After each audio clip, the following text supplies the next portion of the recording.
Bringing this back to enzymes, the question I want to address is, how do enzymes influence a reaction's kinetics, or its speed? So when we're talking about kinetics, you should be thinking about the speed of the reaction. How do enzymes influence this? So the short answer is that enzymes speed up reactions. So here we have a graph where on our y-axis we have the concentration of product, and on our x-axis we have time. So if we don't add an enzyme into the system, slowly the reactant will convert to the product over time. But this could take hours to fully reach equilibrium.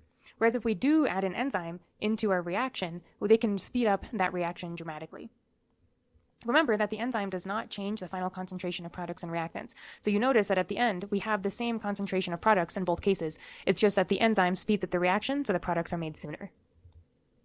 So how do enzymes do this? Enzymes do this by reducing the energy of the transition state. So remember, here's our reaction coordinate diagram where we're starting with our substrate, and we have to go over this activation energy, this higher energy transition state before we can get to the products. So if we have an uncatalyzed reaction, our transition state energy, or it's sometimes called the delta G double dagger, so that's that symbol there, double dagger, is higher. Whereas when we're catalyzing the reaction with an enzyme, that activation energy, that delta G double dagger, is reduced. So that's the whole idea, is enzymes lower that activation energy. But again, they do not change the overall change in free energy between the substrate and the product. That remains the same.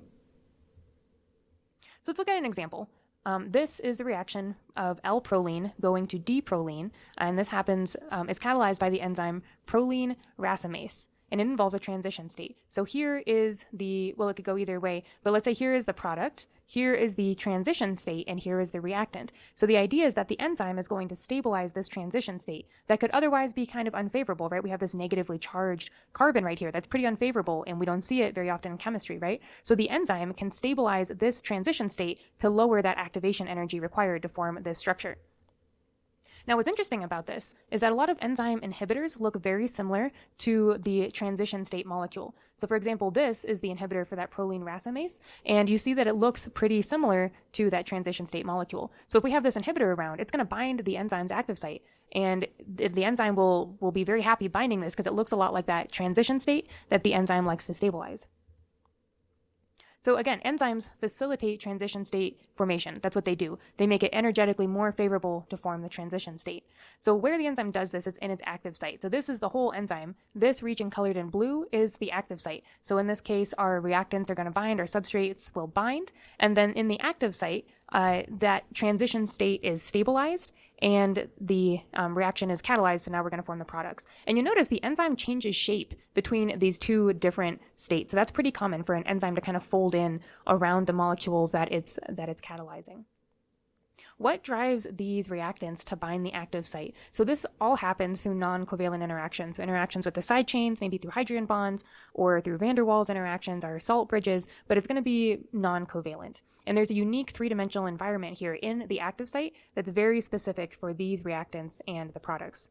So let's take a look at one of those. So this comes from the enzyme ketosteroid isomerase, and this is the reaction mechanism and a schematic of what's going on in the active site. So here's the ketosteroid, here's the molecule that's undergoing catalysis, and here is the line drawing of different amino acid side chains from the active site. So we can see we've got an aspartate here, another aspartate here, three tyrosines here. So the idea, if you remember from organic chemistry, those reaction mechanisms, right? So this negatively charged aspartate can attack this hydrogen here, send these electrons here, these electrons from this bond pops up.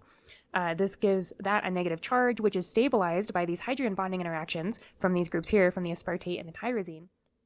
This particular conformation of the tyrosine hydroxyl is stabilized by these other tyrosine hydroxyls, and that catalyzes the reaction. So then we have those electrons pop back down, and the end result is we moved that double bond, right? It's an isomerase, so the double bond went from here to here between our substrate and our product. And again, the way the enzyme speeds this reaction up is it stabilizes that transition state and intermediate that would typically be high energy. And it does that through a specific three-dimensional geometry with the amino acid side chains, and sometimes the backbone can be implicated too. But it's all non-covalent interactions, hydrogen bonds, van der Waals, salt bridges.